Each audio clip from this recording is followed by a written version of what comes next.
Hello student, in last video we discussed about the central dogma and the gene expression. Today we discuss about the relationship between the genes and enzyme. Enzyme और jeans के बीच का relationship कैसे है, इसके बारे में हम discuss कर रहे हैं। तो क्या है इसमें, सबसे पहले डिस्कस करते हैं इनबोरन एरर ऑफ मेटाबॉलिज्म। ये एक डिजीज है मेटाबॉलिज्म से रिलेटेड, जो कि इनबोरन टाइम से हो जाती है। इसके अंदर क्या होता है, एंजाइम्स का और जीन का एक क्लोज रिलेशन होता है, जिसके कारण जीन एक्सप्रेशन के रिलेशन के कारण ये इनबोरन एरर ऑफ मेटाबॉलिज्म हो जाता है। इस रिलेशनशिप के बारे में 1902 में आर्चिबाल्ड गोल्ड एक ब्रिटिश फिजिशियन थे, जिसने इसके बारे में बताया है।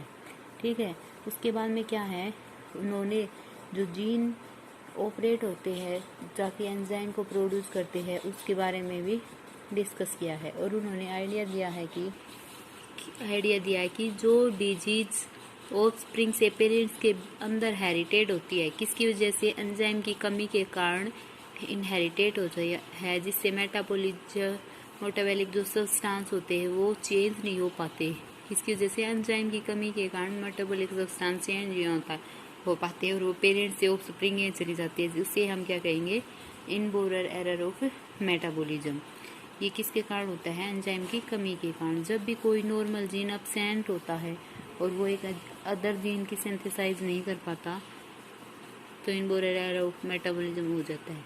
और ये एक इनहेरिटेड डिफेक्ट, एक सिंपल ट्रेट रिसेसिव होता है। इसके लिए एक एक्सपेरिमेंट परफॉर्म किया गया ताकि ये पता लगा सके कि जीन्स और एंजाइम के बीच में रिलेशनशिप क्या है। तो इसमें one gene one enzyme hypothesis है। इस कॉन्सेप्ट के अकॉर्डिंग क्या था कि जो एंजाइम की सिंथेसाइज है वो प्रोटीन सिंथेसाइज करता है एक नेचर में।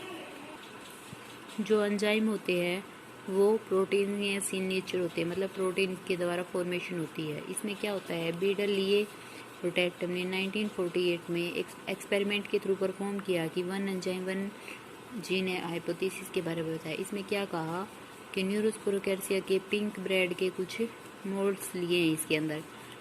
ये मोल्ड्स को एक सिंपली मीडियम, जिसमें साल्ट, शुगर या प्रिपेयरिंग और मटेरियल्स, अमीनो एसिड, प्यूरिन और पायरिमिडिन, ये सब न्यूट्रिएंट्स लिए ताकि उसको ग्रो किया जा सके।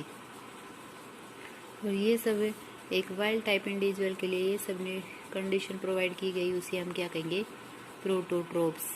इसमें क्या है, इन मोल्ड्स को एक्सरे देकर उन्हें हेरिटेबल करके उनमें म्यूटेशन, उनके डीएनए के अंदर जो डीएनए की बेस सीक्वेंस है उसके अंदर क्या कर दिया जाता है, म्यूटेशन काज कर दी जाती है।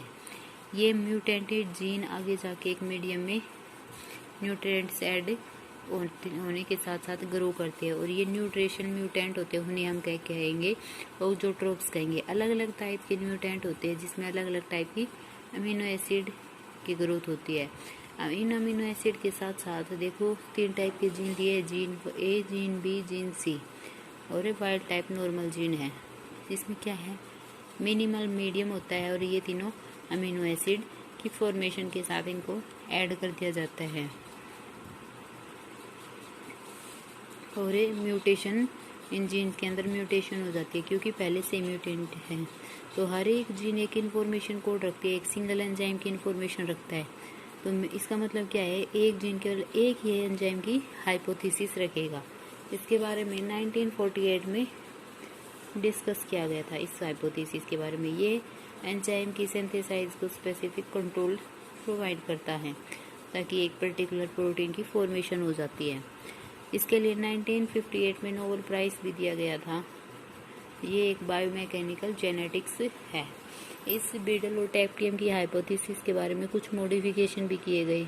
इसमें उन्होंने पाया कि सभी जीन्स होते हैं वो क्या करते हैं, एंजाइम प्रोड्यूस नहीं करते। कुछ ही प्रोटीन होती है जो एक या एक से ज़्यादा पॉलीपेप्टाइड की फॉर्मेशन करते हैं। जैसे हीमोग्लोबिन में है अल्फा और बीटा पॉलीपेप्टाइड चेन होती है, जो कि एक लॉन्ग पॉलीपेप्टाइड चेन की फॉर्मेशन करती है। एक एंजाइम होता है ट्रिप्टोफैन सिंथेसाइज। इसमें बैक्टीरिया क्या है, इकोलाई होता है, जिसमें 2 पॉलीपेप्टाइड्स होती हैं, ए और बी। ठीक है, इसमें एक या एक से ज़्यादा जीन होते हैं जो प्रोटीन सिंथेसाइज को कंट्रोल करते हैं। ठीक है, इन सब को रिप्लेस करके ये hypothesis one gene one enzyme hypothesis डाली गई। इसके बाद में मेंडल प्रिंसिपल और एंजाइमिक रोल ऑफ जीन्स दिया गया। इसमें एक्सप्लेन किया गया कि एक एंजाइम उसके जीन को कंट्रोल करता है। जो डोमिनेंट जीन होता है वो एक्टिव एंजाइम को सिंथेसाइज करेगा और रिसेसिव जीन कोड होते हैं वो एक्टिव एंजाइम को डिफेक्टिव एंजाइम में इनएक्टिवेट कर देगा, मतलब एंजाइम को इनएक्टिवेट या डिफेक्टिव एंजाइम में कन्वर्ट कर देगा। और दो भी डोमिनेंट जीन होते हैं वो फिनोटाइप प्रोड्यूस करते हैं रिसेसिव एलील के प्रेजेंस में, जिसे हम क्या कहेंगे हेटेरोजाइगस कंडीशन।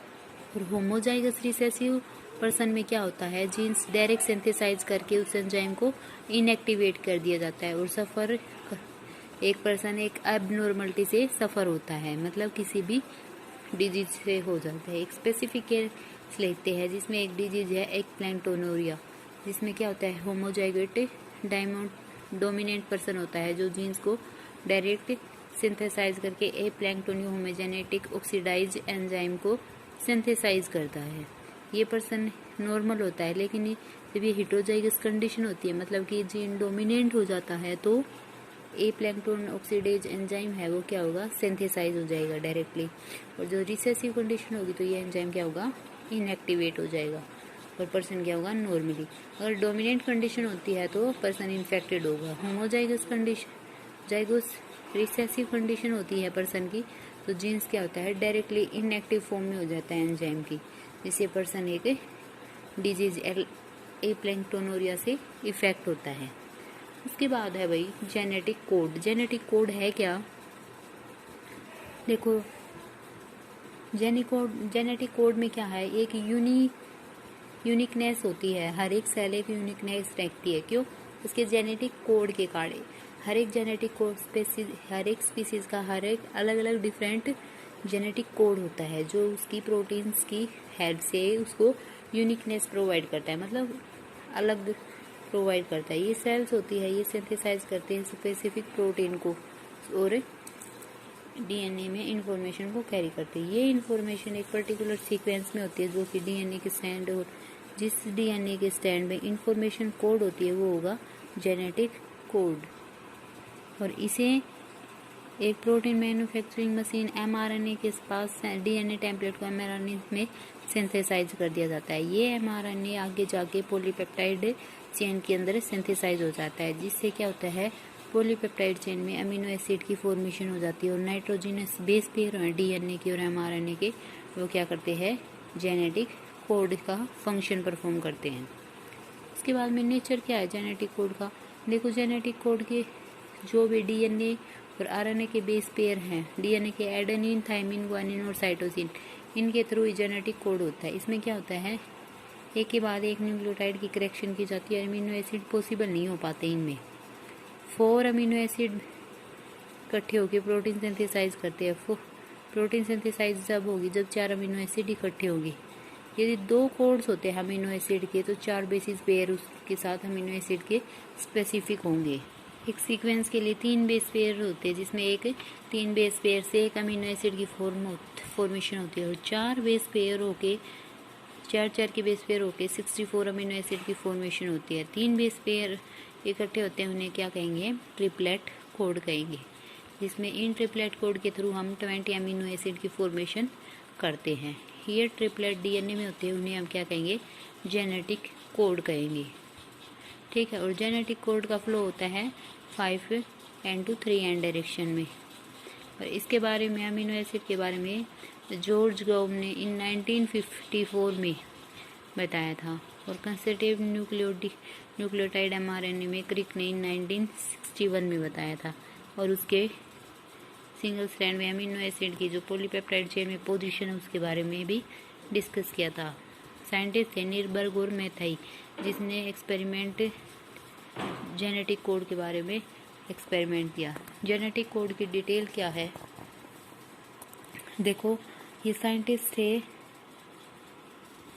मार्शल नीरबर्ग। उसने फिनाइलएलेनिन यू जो अमीनो एसिड है यू जो फिनाइलएलेनिन अमीनो एसिड को डिनोट करेगा, इसने क्या बताया था हरगोविंद खुराना और मार्शल ने इसे डिटरमाइन किया था कि बेस कोड एडिड होते हैं। तो अमीनो एसिड की हेल्प से एक एक्सपेरिमेंट परफॉर्म किया, इसने नोबेल प्राइज़ भी मिला इसके थ्रू इन 1968 में। ये जेनेटिक कोड प्रोड्यूस हुए, ये टेबल है, मतलब हर एक अमीनो एसिड ज्वाइन होके एक बेस पेयर ज्वाइन होके एक अमीनो एसिड की फॉर्मेशन कर रहे हैं। इस टेबल के अकॉर्डिंग देखते हैं, जो mRNA है वो DNA नहीं है। इसमें रीज़न क्या है कि जो सेल रीड करती है कोड को mRNA मॉलिक्यूल्स में, और वो डायरेक्टली DNA से क्रोमोसोम से फॉर्म होता है। जो mRNA रीड के होता है 5 एंड से 3 एंड की तरफ। ठीक है भाई, जेनेटिक कोड की करेक्टरिस्टिक्स के बारे में हम नेक्स्ट वीडियो में डिस्कस करेंगे। Thank you.